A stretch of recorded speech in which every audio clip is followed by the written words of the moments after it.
So you got stickers? I made a new batch. So, Okay, so you got a new batch and Jeff Kokoski. Did you mail it out? Yes. Okay. He sent me the address. It's on the envelope. Everything's taken care of. Okay. I told him you physically abused me when I asked him one-on-ones.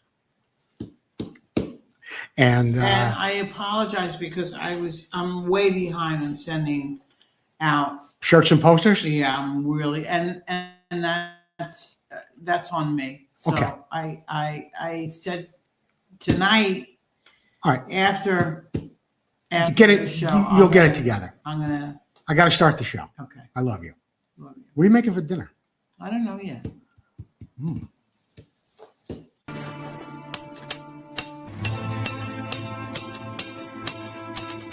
I'm Jerry Maddox. And I'm Ryder Maddox in sunny California. And you're watching Vintage Motocross Q&A, hosted by Joe Abbate.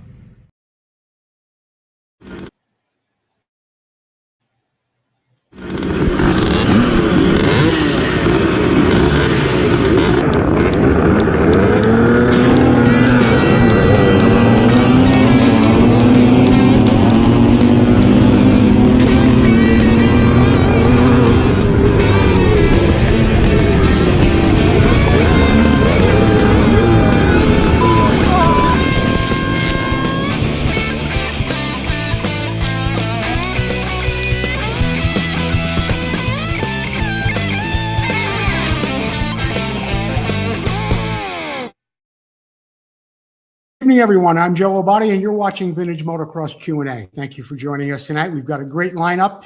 We've got a special giveaway prize, which I'll be telling you about in just a couple of seconds. As always, should I call it partner in crime? Susie, everything going okay? I'm your partner, but not in crime. Okay. Now, before the show started on the air, you were saying something about being behind on a few things? I'm really behind on shipping gifts. Okay. Items. All right. But we're going to take care of that? Yeah, I apologize. Okay. Yeah. All right. Long as, because. That's on me. It's not on you. All right. I just want them to know it's on me. I appreciate you, coming forward with that information. So I am your partner in crime. In a way. But I'm not the one that's committing the crime. No, and it's my crime, look, I apologize. We've seen enough of congressional hearings and husbands and wives for 1 week, I think. All right, so let's get on with the show. Okay. And we will go from there, and we'll talk about, you're going to give away stickers for what's it worth? Yeah. I have a new batch. Yeah, and it was something else. We're not doing a poster this week. We're doing something else. And what are we doing? The McCaffrey work stand. Oh, I didn't know. Yeah. You know what? Roy has been doing a lot of good. Oh, you know what? I'm just caught me off guard here. I got to thank our sponsors. Okay. Preston Petty Products, Motion Pro, International Motocross Museum, Full Circle Racing, ARMA. And of course, I support or appreciate the support of the Legends and Heroes Tour, along with all the other people you see on the back of the board. That's behind me every week. And Paul Parkinson Sr., back in the swing of things. I've been hearing some great things about him. Don't forget to share the show, whether you're on Facebook or you're on YouTube. Share the show. And a little bit later on, we'll be giving away a prize for that, the Viewer Appreciation Prize. Maybe you give away a hat or something. What do you think? I'm out of hats. Okay. You're out of hats? Yeah, I have to if you want to become a supporter of the show, you can get an apron, a poster, and a T-shirt in your color and flavor of choice. Okay, $49.95, one-time fee. Your name stays up on the board for 3 months. Okay. Now, as I was saying a little bit earlier, Roy has been sending in some really great information on the DG catalog, what it was like to order back in the old days, the price differences in today's dollars of what it was then. Let's take a look at another video that Roy sent in to us this week, and we'll see how that goes. Roy.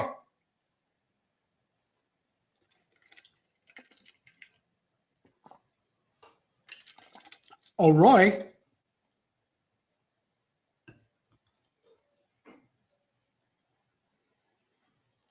You're killing me tonight.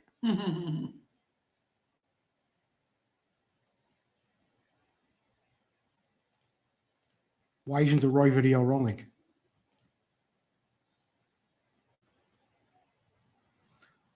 Well, I've never seen this happen before, but we're going to get it all figured out in just a second. And we'll have Roy back on here momentarily. I'm not really sure what the problem is or if there is a problem from my end at all. But as I was explaining to you, Roy, with the video from the DG catalog, just a lot of great stuff that he's been coming up with lately. And I really want to share it with you. So let's see if we get it going this time.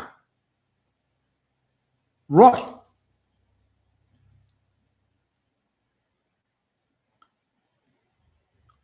Roy's video isn't playing. Why not? I don't know.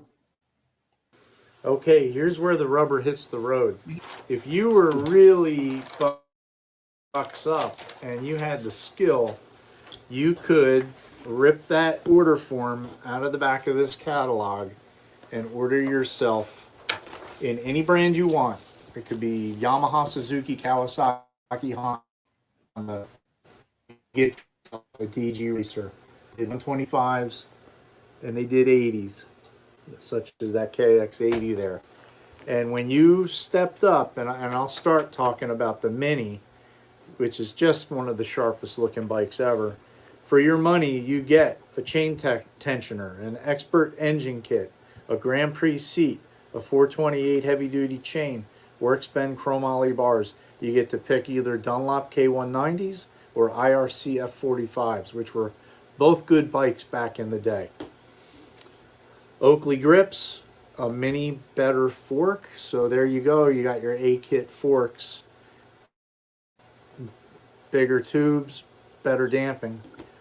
D-handler levers, those FIM side panels that we love so much. An aluminum swing arm, GP front number plate, and KYB remote reservoir shocks. Some DG gold rims, and some 8-gauge gold spokes. So, what would it set you back to buy a DG KX80 back in the day? $1,940. Actually, not that bad. Got to remember, it's a full port job, big carb. It's got everything. And then in today's dollars, you're looking at $8,196. It was probably, it was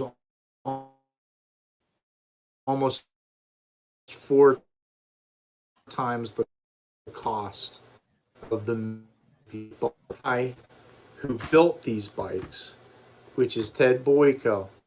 And he told me that they sold about 20 bikes a year out of the minis. He was in charge of building the minis. I think his brother was in charge of doing the 125s. One of the other value addeds that DG did with this program was if you bought the bike, they sent a factory mechanic with you to your first race. And they would tune the bike and make sure everything was set up perfectly for you. And then as follow-up, like it wasn't over, they would stay in touch with the riders and make sure they were keeping up with all the important maintenance or any updates that they may have come across. So this was a, before Pro Circuit was around, I think that these guys were kind of doing what Pro Circuit does. And I'm sure that the people that stepped up to buy their DG racers, that was a very exclusive club. And then we get into the DG CR125. And remember, you could order any brand you want. You could get a KX, you get a YZ. And I looked up the cost for the YZ. If you were to do a 79 YZ125 in $1979, it was $2,255. And in today's dollars, you're looking at $9,531. For a full-blown race bike, that's a heck of a good deal.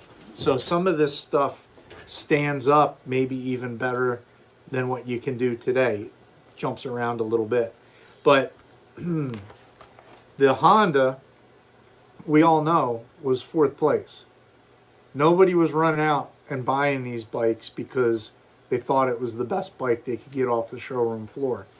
And anytime you take a collection of parts and just put it on a bike, it does not mean it's going to work as well as the parts should, because setup and tuning is all very important.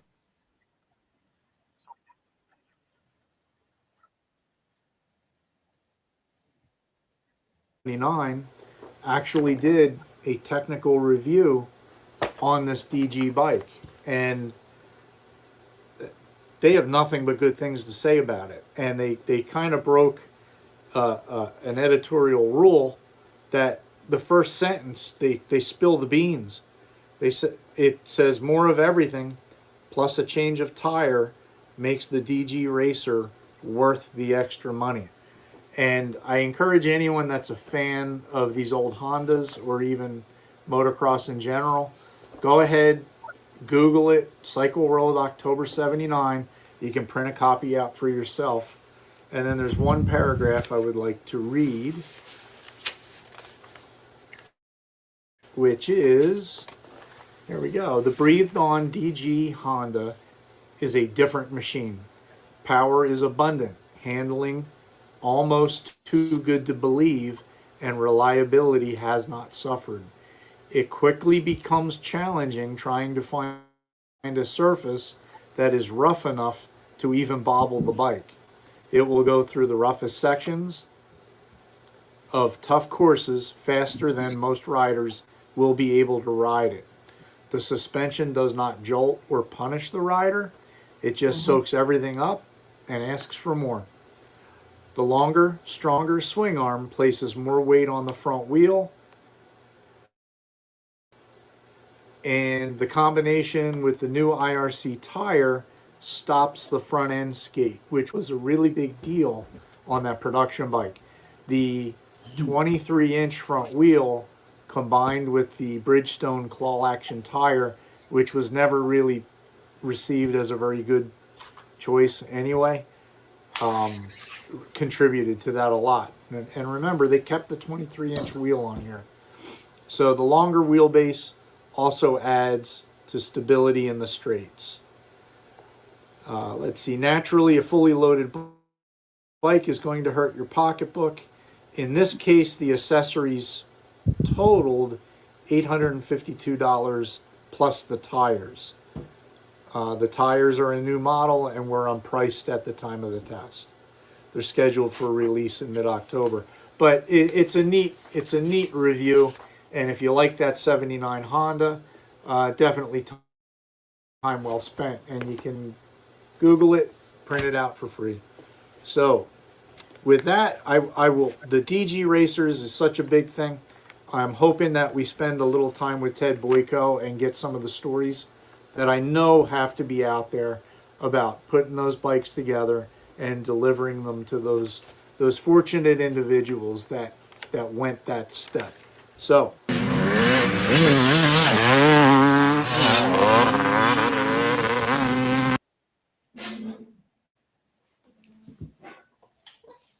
All right, Roy. Great information from DG, and that's a great idea about speaking to Ted Boyko about DG and when those bikes were being built. And I'd like to know more about the mechanics being out there with the riders as well. Next up, we have the Moto Showcase. The Moto Showcase is brought to you by Preston Petty Products. Be sure to visit them online and get your Preston Petty products right here in the USA. The molds are here. Paul Standard is making front number plates, rear and front fenders, everything you could expect from Preston Petty Products. This week's bike, a 1976 Yamaha YZ125C that I restored. I restored this bike for the late Mike Owens from the Legends and Heroes Tour. It was also my first brand new bike back in late 1975, and it took a special place in my heart. It was truly, truly a joy to restore the bike. The gas tank was repainted. It was done by Brian Fettigan, absolutely flawless, as all Brian Fettigan's paint work is. I took the bike down to the frame and obviously split the cases, went through the engine, changed every bearing, every shim, everything that needed to be done. I also had 2 cylinders, as you could see in that picture, and I chose the best one to put back on the bike when we restored it. With the cases split, Back then, I wasn't vapor blasting, but we were bead blasting. And, well, there's the cases. Got all the studs removed. If you look closely, back where the counter shaft sprocket bearing would be, you can see that there's some masking tape inside there as well. So we mask off all the bearing surfaces, any place where either a bearing is going to sit or a seal. Before you knew it, we had a rolling chassis. Everything was looking really nice. The spokes and nipples were replated. They were the correct zinc colors. And here we have the engine. All of the hardware, of course, was done on the bike. We take great pride and a lot of care in the color choices as far as the engines go. Not every black is the same. Yamaha was a little bit shinier, I believe, than the Honda was at that time. Here's a good shot of the rear wheel. You could see the gold or the zinc-plated nipples in that picture. Got the little cotter pin there in the brake arm, and just everything looks nice and tidy. A good shot of the right side of the engine, the correct spark plug cap, the right color, and everything is routed correctly and looks really, really good. This little sprocket right here set us back a few $100. I remember going to buy one to replace it back in 1976. I think it was about $75 at a dealership. Shortly after that, and here's a little bit of information, the counter shaft sprocket is the same, except it's a 530 on the 77 125. The YZ125X might have also been, the YZ120X might have also been the same counter shaft sprocket, the shaft size. But the sprocket in the back was flat. I've had information on that on the show and how to adapt that. So seat was NOS. Look at that. All the fenders, everything that we purchased for the bike was absolutely immaculate. So there were NOS fenders and side panels. The tank was refinished. The seat was NOS. Got the correct bars, levers, grips, cables. You name it, it's all there. And that's this week's Moto Showcase bike. If you'd like us to feature your bike on the Moto Showcase, please send it in to us with 8 to 10 pictures and a brief but informative description. We had a couple of good ones in the past few weeks. We had one from Joe Anderson, and we had a nice HL500 on last week as well. Tyler McGregor wants to know what kind of bars are those? Tyler, they may have been NOS bars. Okay, it's been a few. It's probably been 7 or 8 years at least since I restored that bike, maybe even a little bit more. But they were probably NOS bars at the time. Mike spared no expense when he was restoring his bikes or when he would purchase bikes as well. So that's probably what we have there. Arma, thank you, Arma, for being a sponsor of our show. Arma.org. Get over there and get yourself an issue of Vintage Views. You could just get that and be an Arma supporter. Or, of course, if you are an Arma member, you get a race number. And whether you're an Arma member or not, you could always go there and check out all the race schedules that are coming up for the regions throughout the country for this year's 2026 Arma schedule. And here's the problem segment tonight. We've got something here from Tyler McGregor. And probably one of the questions I get the most is about refinishing lower fork legs. Yes, we get a lot of questions about gas tanks, but lower fork legs, especially for the Hondas, the Yamahas, the Suzukis, a lot of people have pits in them. There's oxidizing. There is hardened clear coat, whether it has been powder coated or it has been cleared. So what's the first step that you do? Well, the first thing you do is take them apart and you clean everything up. Tyler really, really went the extra mile, and I've got a video here that I'm going to show you in a second because he created this. That's right. He made himself a little lathe out of a drill. He took a drill, he put it in a vise, and he then took a zip tie to control the speed of the drill. On the other end, he would create what I guess you would call on an actual lathe a tailstock, and he made it out of wood. He said he constructed it and put a threaded rod throughout the middle of the lower fork tube, and he has a big washer on the end, so it supported it. It supported it on the other end. In the meantime, he sent us a little video, and I'm going to run it here for you in just a second. You'll get a look at this thing, and it's a hyperlapse video. It's pretty cool. Check this out. See that? Look at that. He's running around here just like a little lathe. He's moving pretty quick.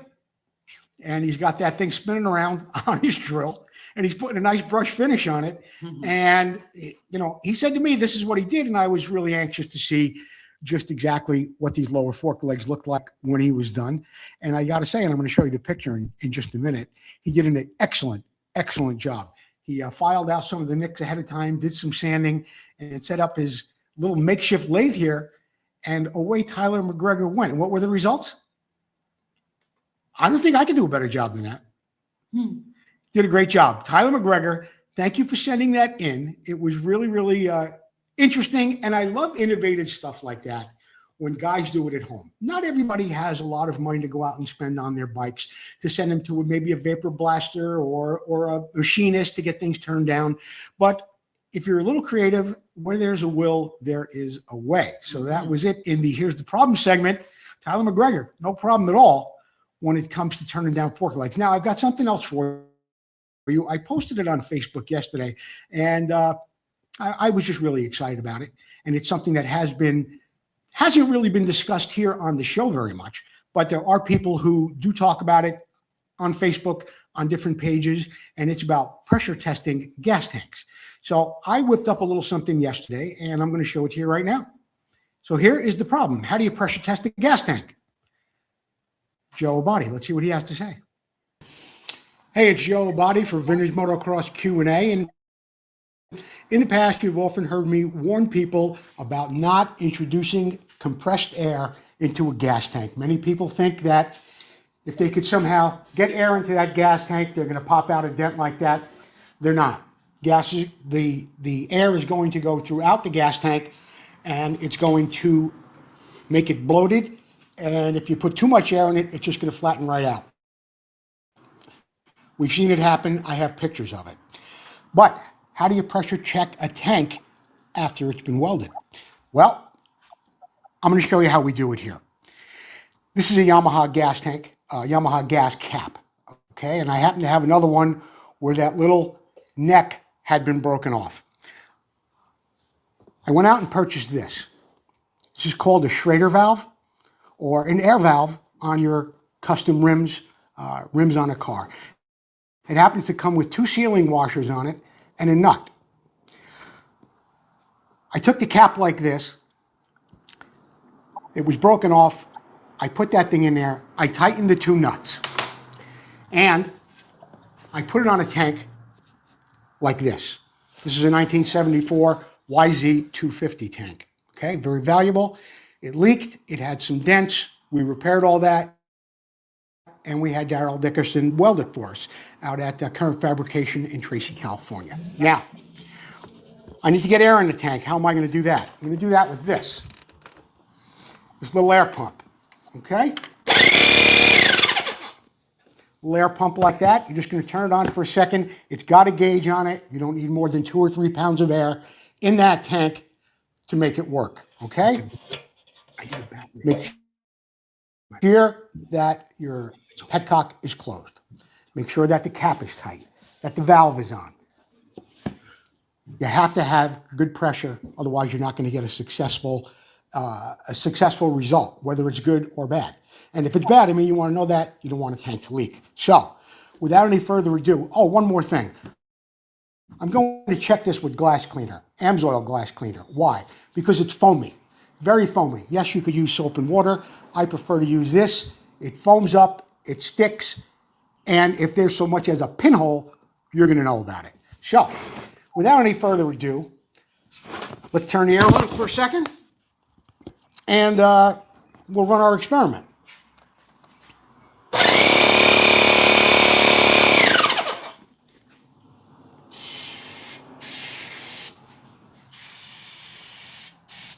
I have a leak at the back too, or had one. It was welded on the bottom. I don't see any bubbles at all along the sides or on the back where it was welded. And let's just see if we can hear this. I don't know if you could hear that or not. The air came out of the tank. So I know there was pressure inside the tank prior to putting the spray on it to make sure there were no leaks. Anyway, a word of caution. Don't use your air compressor that you use to pump up tires, on your car or for your air tools in your shop. Don't use something like that. If you don't have a little electric air pump like this, use a bicycle pump. The safest thing you could do. A bicycle pump is truly the way to go. So the next time you want to check a tank, pressure check it to see if there are any leaks. Use either soapy water or something foamy like this Amsoil glass cleaner. I showed you how to do the cap. Go down, get yourself a Schrader valve, get yourself an old cap. Either drill a hole in it if it doesn't have one.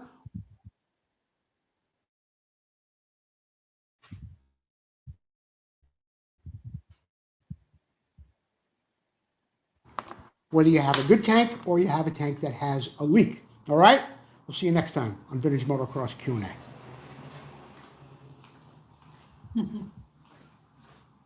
That was good.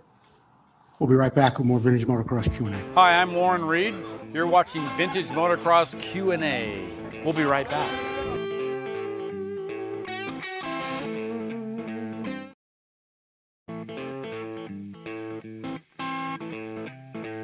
Hi, I'm Paul Parkinson with Replica Motorcycle Parts.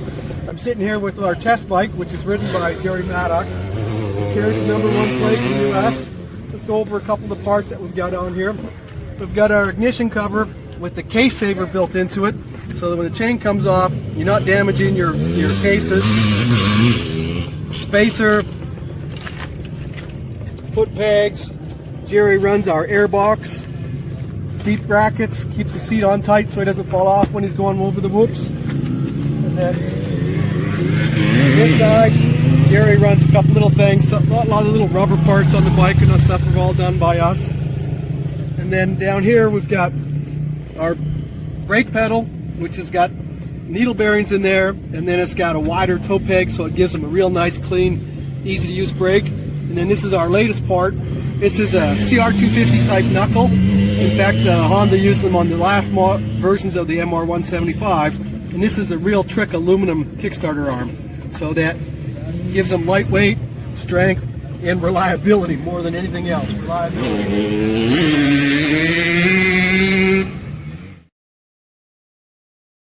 All right, as I mentioned earlier in the show, we got a special trivia prize for you this week. Trivia is generally brought to you by Mike McCook and Motorcyclist Illustrated. Be sure to visit them on Facebook, okay? And generally we give away this, a poster of Jimmy Weiner and Tony DiStefano, 18x24 compliments of Mike McCook. But tonight, did you notice what kind of stand was under that bike just now that Paul Parkinson was talking about? It's a McCaffer work stand. Gordon McCaffer probably been building stands, I know for sure, over 20 years. I have two of them for over 20 years. They still work perfectly. Okay. And what we're going to do tonight is we are going to give away a McCaffer work stand. All right. He had a dozen or so of these at the York Swap Meet on the table. They were gone within a couple of hours. Everybody loves them. Even some of the bikes at the International Motocross Museum. Terry Good has a half a dozen of these stands. They're just, just about infinitely adjustable. And you're going to get this in the color of your choice. And I believe they come in green, obviously red and black. And Gordon is especially fond of the silver color. Shipping is included in the lower 48 states. Okay? So if you're in Hawaii or Alaska, don't play. Mm-hmm. It is a call-in contest. Mm-hmm. This is a call-in trivia contest. Get ready at 925-784-2195. That's 925-784-2195. That is my personal number. Do not call me up with heavy breathing. You ready? Here's the trivia. Who is this future GP winner? Who is this future Grand Prix winner? Call in 925-784-2195 and we'll get somebody a nice McCaffer work stand. In the meantime, we've got Dave's Corner, Dave's Classic Corner, brought to you by Dave Boydston and AMSracing.com, a great supplier to many of us in the vintage community. And don't forget to follow Dave on his personal page. He was down there where was Dave? Maybe it was Daytona. He was somewhere. And he was on for days bringing coverage. I mean, just an incredible amount of footage from Dave Boydston. So let's get over and see I know what I wanted to mention too. is that last week on the show, I had a 1975 Husky that was brought to us by Dave Boydston. That was the kind of before or during video that Dave had sent me to put on the show. And I promised you this week that I would bring you the second half of that. And I am going to do that right now.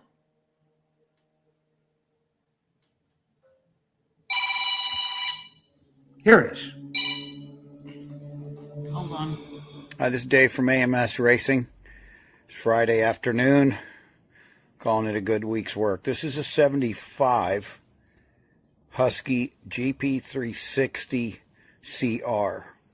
This is the bike that Brad Lackey rode at the time. If you get your climber's manual, you can find that Brad is the picture on the cover, running number 24 at that time. Husky's first reed valve open classer, first radial head, first GP frame with a lay-down suspension. Changed the seat for the first time since 1968. Much bigger aluminum gas tank this time. This bike is brought back to look as a stocker. Correct heavy beaded number plates. The gas gurling shocks on it. Shoulderless alloy rims, first year for that. And, of course, the trademark super wide handlebars that Husky had back there in the Magura controls. There's a video for you. All right, there you have it from Dave Boydston. A very, very good video. And one of my favorite bikes, really, that Husky. Just a beautiful bike. Does remind me, of course, of the Brad Lackey, Ken Howerton, Heike Mikkola years, Mike Hartwig, and so many more. Mark Blackwell. Who else? Oh, Grassi. Bobby Grassi used to ride one as well. Susie's on the phone with somebody who could possibly be the winner. I don't know who that might be just yet. And I saw a message from Roy as I was watching the Dave Boydston video. And Roy said that, and he's right. I mean, it says it right here. He is a future world GP champion. A future world GP champion, not just a GP winner. Susie, we got somebody? We do. All right. Hi, this is Joe Abbate. You're live on Vintage Motocross Q&A. Who am I speaking with? Hey, Joe, how you doing? This is Mark Hinton in Ohio. Hey, Mark Hinton. Thanks for watching the show tonight. Thank you. That's a very wonderful prize. Stefan Everett, Team Suzuki. That's who it is. That's exactly who it is. That's a young Stefan Everett who went on to be a 10-time world champion. Isn't that amazing? Just like his dad, Harry. Just like his dad, Harry, and who knows, soon to be the son, too. What's his name? Yeah, how about me? I'm getting too old to do this show with these young kids. The young Everett kid. What's the young Everett kid's name? Do you know? I'm sorry, I don't. Yeah, I don't know what his name is. I even met him at the International Motocross Museum fundraiser. He's a great kid. Harry made him go to bed early because he needed his rest while he was training. In the meantime, Mark, I want to thank you for calling. I am also going to send you Gordon McCaffer's phone number after I get done with the show. And then you can contact Gordon directly. He's going to mail you the work stand in the color of your choice. Thanks, Joe. That's very, very nice. You're very welcome. Thanks again. Love the show. Thanks, Mark. And there you have it. Gordon McCaffer, I'll give the guy your number and we'll get him a work stand just like this, okay? In the What's It Worth segment tonight, brought to you by Full Circle Racing. Be sure to visit them online at fullcircleracing.com. We have a this is a really interesting bike. It's just a Yamaha, but it's not just a Yamaha to me because I remember them back when I was just riding in the field and seeing some kids on bigger stuff. And this is the part of the show where I encourage you, the viewers at home, to give me your best guess on how much you think this bike sold for. And Susie's going to get you some stickers, compliments It's of Liam Everett. Liam Everett. Thank you. If Terry's watching, I'll be hearing from him, guaranteed. Okay, here we go. What's it worth? All right, what's it worth? Susie going to get him some stickers this week or Yeah. a hat? Stickers Stickers. for the What's It Worth segment. No stickers. Stickers it is. All right, so you tell me how much the bike is worth, you get some stickers. This is a 1969 Yamaha 125 AT1M, reportedly remained in the family until it was acquired by its current owner in 2024. Work in 2024 and 26 as a refurbishment included refinishing the bike in pearl white and the fenders in silver, overhauling the 123cc two-stroke single and auto lube injected system, refreshing the 5-speed transmission, the forks, the 18-inch wire wheels and spokes were replaced or refinished rather, and they did replace the Mikuni carburetor, the ignition components, and the controls as well. Equipment includes an upswept expansion chamber, a aluminum front fender. It's actually steel, I think. Anyway, it's got front and rear number plates, a black solo seat, and a Kickstarter. Thank heaven. I really like this picture right here because it's got the correct rear number plate holders on it. Although this does look a lot like a Hodaka part. I could be wrong, but anyway, it's definitely on that Yamaha. The Yamaha AT1 is now offered at no reserve with literature and records, and it has a clean off-road title in the seller's name in California. The fuel and oil tanks were refinished in pearl white, as you mentioned a little bit earlier. And yeah, it's got a side stand. Seller state that the seat pan was stripped and it was refinished in a gloss black. The seat foam was replaced. It was replaced with an NOS seat cover as well. It's got Shinko Golden Boy tires on it. The forks were overhauled. The rims and spokes were refreshed by the seller, is what they're saying here. The seller states in 2025, he also had the cylinder honed. Of course, the piston and ring were replaced. Once again, he mentions the ignition components, the spark plug, the auto lube works perfectly. Everything just as you would want it on this very, very vintage 1969 Yamaha AT1 125. How much do you think this bike recently sold for? I'm going to take a look at the comments myself. 3,900, 43.19 from Phil Liberty. We got 69.95 from George Camacho. 1,700, come on, gig. 4,000 from Mike McCook. The actual sale price of the bike was $3,850 plus 10%, another $380. You want to call it 4,200, 4,300? Who got closest? Susie, what do you see? Anything? Phil Liberty, 43.19. 43.19. John Lockwood, 4,200. I really should do the math here. Savage was 42.50. 41.50. The actual number would be 41.15. So who got closest to 41.15 without going over? 41.15. Siskavage at 42.50. Well, I think I think he's a little over, but you know what? Bob's Siskavage. You're the winner of tonight's What's It Worth segment. Okay, we're going to get you some stickers. And while I'm doing the show, I can't see every number. I can't see every comment. However, while I'm doing the show, if somebody else did chime in the comments with a number that is within those parameters, Vince Powers. I will break down for 2 stickers and a stamp, and I'll send you some stickers too, okay? Sound good? All right. I know what I'm doing. I want to thank Russell Waters.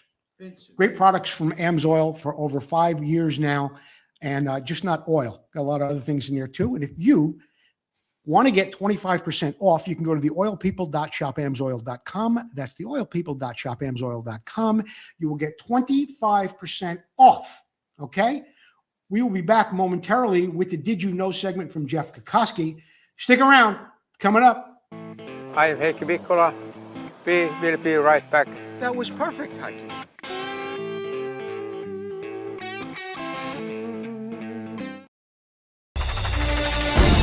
Motocross struck America, coming from Europe like a lightning bolt, striking the hearts and minds of people all across the country and the world.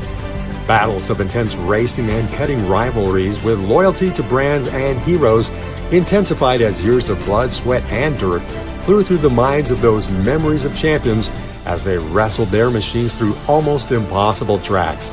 But where are those past champions? And where are their bikes? Terry Good, an ex-pro motocross racer, has made it his life mission to honor these heroes and the bikes they rode to stardom.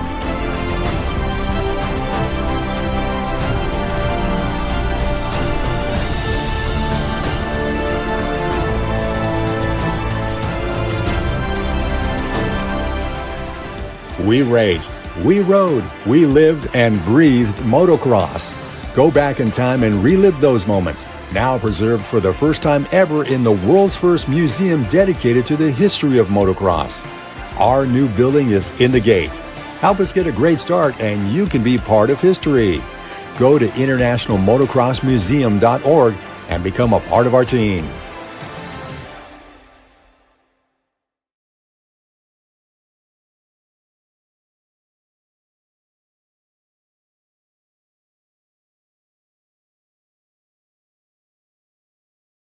The International Motocross Museum is a not-for-profit 501c3 organization. Be sure to visit them online at internationalmotocrossmuseum.org. Terry is also running a special on posters. You can get all those Hannah, Marty Smith, Roger DeCosta posters. You got them. He really slashed the prices. They were $25 a piece. I think you can get 6 for like $100 now. Don't quote me on that, but you can get every poster, I think, for like $99. Okay? The Did You Know segment by Jeff Kokoski is back this week, and Jeff is going to be telling us about something that we hopefully all use in our garages, and that is a feeler gauge. So if you're really into getting things accurate, you got to use a feeler gauge, okay? And that's a picture of a feeler gauge. Did you know? The simple and unassuming feeler gauge. Every do-it-yourself mechanic has one in their tool chest, and every racer has one in their track box. We use them for setting the point gaps, checking a clearance between the piston, the cylinder, checking spark plug electrodes, and if done properly, you'll get a lot of use out of your feeler gauge. But did you know how the feeler gauge came about? Unfortunately, the answer to that question is pretty simple. Nobody really knows. Although history may be lost as to what actually or who actually invented the feeler gauge, that's not the end of our story. As the world's appetite for the internal combustion engine and automobile grew during the early decades of the 20th century, so did the need to mass produce individual parts for consistent tolerances. At that time, there was no universal methodology to measure those tolerances, so manufacturers had to develop their own ways of doing so. Machinists would measure tolerances of parts using their own handmade templates, gauge blocks, limit gauge calipers, or even by sight from extensive experience. However, that would change by the late 1920s. In 1927, Albert Amsden, working for the L.S. Starrett Company in Massachusetts, applied for a patent for a feeler gauge. You may recognize the L.S. Starrett, that they have been in business since 1840, making precision tools, gauges, and measuring instruments used by machinists and tool makers all over the world. Although crude and fairly useless for our current standards, Amsden's feeler gauge consisted of 2 retractable and replaceable blades that slid in and out of a housing in very much the same way that the blade would slide in and out of your basic drywall knife. Why was there 2 blades? Machinists or assemblers working in the factory at the time typically had a focus on a couple of parts that were responsible for only their particular assembly station. So the prescribed tolerance that they were dealing with was generally the same throughout a given day. Amsden's tools was used as a type of go, no-go, or minimum maximum feeler gauge used for rapid tolerance verification rather than obtaining a precise measurement. The blades were replaceable, so if tolerances changed, the blades could be switched out and meet the necessary conditions. Very interesting, Jeff, so far. Anyway, it wasn't until October of 1940 when Clinton Bigwood, also working for the L.S. Starrett Company, was awarded a patent for an adjustable locking multi-leaf gauge that was similar to what we are currently using today. His patent was applied not only for the multi-plate feeler gauge, but also a multi-blade thread pitch gauge as well. The genius that was the simple locking mechanism consisted of a knurled thumb wheel and raised cams on the tool's cases. This allowed the blade to be held in place while technicians applied the exposed blade to whatever measurement he or she dreamed of. So why was it called a feeler gauge? Well, nobody really knows that answer either. However, the speculation is that in the early days, the go, no-go devices, the gauges were designed to simplify and the interpretation of a particular clearance gap value by reducing the need to rely on the assembler's feel of the gap. Blades are generally made of hardened and tempered steel and stainless steel, but you can also find blades made of brass or plastic for cases where non-magnetic or non-marring materials are required. There's even a feeler gauge.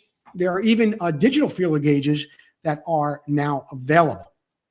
Finally, there's the wire type feeler gauge that uses wire in different diameters for the best measuring gaps on curved or irregular surfaces, such as a spark plug. Understanding how the feeler gauge is fairly simple. There's a technique to it, but once you get that and you'll get used to it, to the feel of the tool in various gaps, it quickly becomes quite instinctive exactly how to use it. Here's a picture we were talking about a little bit earlier about feeler gauges on pistons and in between the wall and the ring, and also, of course, on spark plugs. Understanding how a feeler gauge used is fairly simple, just as Jeff said. Now, begin by cleaning both feeler gauge blades and the components being measured to prevent false readings from debris. Select the blade with a thickness you believe is slightly larger than the gap. If it cannot be inserted, try the next smallest size. The goal is to find the blade that fits in the gap with consistent slight drag. This drag indicates that the blade is in full contact with both surfaces. Conversely, start with the lower thickness that easily fits in the gap, then work your way up to the point where the blade slides in with the least resistance. Here we got some of the pictures of the different blade types. Jeff shows us here exactly how we can go about using the feeler gauge. And, well, we all should be using them. And I'm sure most of us have to when it comes to checking ring gaps, end gaps, and certain things, of course, on spark plugs. So I want to thank Jeff Kokoski for coming in with another great segment in the Did You Know area. Mm-hmm. All right. We are going to take a short break. We will be right back with Susie and motocross history, as well as some announcements. We'll be right back. I'm Dave Arnold. You're watching Vintage Motocross Q&A with Joe Abbate. We'll be right back.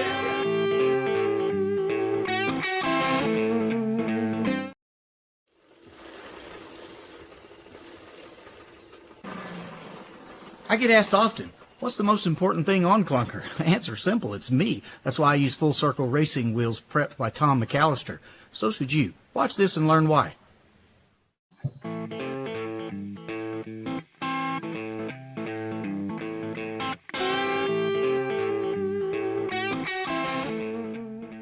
When racing vintage motocross where suspension is very limited, your wheels can be the difference between winning or serious injury.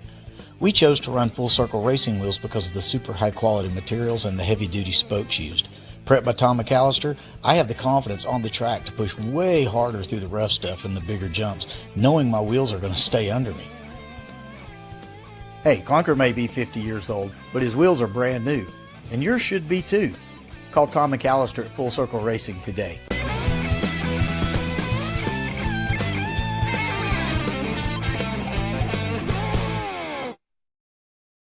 All right, there you have it from Jerry Maddox. And by the way, while I'm thinking about it, I was on the phone with Jerry Maddox. He was down at Daytona racing the Vintage Daytona Day, okay? Last year, as you recall, he brought us a lot of footage from all the races he went to. Also, you know, we have some of the outros and the intros that we have here on the show, and he's a big part of it. So I want to thank Jerry Maddox. I wish him well. We will be supporting Team Clunker out there along with Replica Motorcycle Parts and so many others.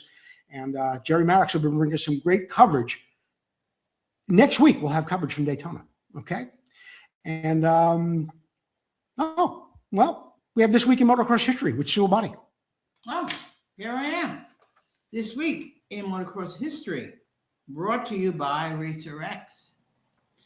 In 1984, for the first time, the Gatorback National kicks off the AMA Motocross Championships schedule with 3 classes on the gate.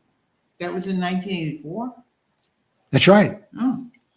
In the 500cc division, reigning AMA Supercross and 250 national champion David Bailey would ride a Works Honda against the production-based Yamaha of Brock Glover, both wearing number 1 because Glover was the previous season's 500 champion and Bailey was the Grand National champion. In this first tilt of their rivals, Bailey got the win with Glover going 3-2 to Kawasaki rider Goat Brecker's 2-3. Goat Brecker. That was in 1984. In 1990, Gatorback Cycle Park hosted the opening round of the 1990 AMA Pro Motocross Championship and featured an epic battle between Honda teammates Rick Johnson and Jeff Stanton, and Yamaha's Damon Bradshaw in the 250 class. RJ was returning to the scene off his wrist break the previous year and was riding the number 13 Honda CR250. He and Stanton would end up out front together and practically cross the finish line side by side, but Johnson held the advantage and took the overall win. No one knew that day that this would be the last win of Johnson's Hall of Fame career. And that's it for RJ. That was it. That was it? Yeah, I would imagine the record books would look completely different Yeah. had he not been injured. But That's it. That's it. Donnie Hansen too. I think between, we've seen careers end, tragically, not in death, but Yeah. David Bailey, Yeah. Donnie Hansen, and of course, Rick Johnson. Ricky, yeah. I think things would look way different Yeah. at that point. So Susie, thank you for bringing us This Week in Motocross History. You're quite welcome. The announcements are brought to you by the International Motocross Museum. Be sure to visit them online at internationalmotocrossmuseum.org. There's some big races coming up. A lot of schedules are out there, including the Missouri Vintage Riders. They got one coming up at the end of this month. Their first race of the year happens March 28th and 29th at Possum Hollow. The big one in Northern California, MMX Racing, the original CZ World Championship. This is the 2026 version of this event. It will take place over 3 days. You'll have some practice tracks, some practice on the track, I think, on Friday. And Saturday, you've got the bike show and you got the big event on the 26th. People come from all over the world to race this event. Holeshot Hill, Finger Lake Holeshot Hill, they've got an event coming up, and that it looks like next weekend, March 14th and 15th. Not this weekend coming, but the one after that. That, of course, is an ARMA event. Burroughs Ranch, April 11th to 12th, just about a month away. They've got trials. They've got Vintage Motocross. They've got Post-Vintage Motocross. That takes place over a couple of days as well. The Northwest schedule is out. Got a race happening this weekend, Red Bluff, California, March 9th. Are you ready? Mm-hmm. Okay. Well, if you are, it's happening on March 9th. And my dear friend and brother, Al Roof, he wants you to be a part of the Carolina Firewater National Cross Country that happens on March 14th and 15th at the Silverhawk Plantation. That is in beautiful Buffalo, South Carolina. And I got a message yesterday from Kevin Caldwell about the Midwest VMX series. They've got an event coming up on May 2nd and 3rd, Wabash Cannonball Motorcycle Club. That's in Wabash, Indiana. And this is just the first 4 events. So they got one happening on May 2nd and 3rd. May 2nd and 3rd are the first 2 rounds, actually. All right. So if you're looking to maybe get some good points there for the Midwest series, you could get a bunch within 2 days. Third race happens on June 5th, the 4th on July 11th, and so on and so forth. And we will be bringing you more on the Midwest Vintage Motocross Series. I think that about wraps it up for vintage. Oh, no, Susie, you've got your, what do you call it? What? My due appreciation goes tonight to Jason Brooks. Jason Brooks? Get us your address, and I'll send you some stickers. He's getting stickers, Jason Brooks? Yeah. All right. Tell everybody one more time. Things are going out when? Hopefully before Friday. Okay, before Friday, Sue. I'll let you off the hook. I just want to, want people to say, that Joe Abbate, he runs that show over there. No, it's his wife, Susie. And all right. a little lax. All right. All right. Don't, what do they say? Don't incriminate yourself. Well, I just want to. Don't incriminate yourself any further. Just going on the record. On the record. Okay. That is it for this week's Vintage Motocross Q&A. Thank you for joining. Hey, buy some shirts. If I could get her in there making more shirts, you guys will get shirts sooner. All right. She's not making them 1 or 2 at a time. So get some shirts, get some stickers, do whatever you can to help support the show. Maybe you want to become a sponsor or a show supporter. Anything you can do to help us here at Vintage Motocross Q&A. Thank you, Jerry Maddox. Of course, Roy Vanderveer. Tyler McGregor sent in that great little video about the drill this week. I love that. And just everybody who watches the show. Thank you so much. We'll see you next time on Vintage Motocross Q&A. Good night.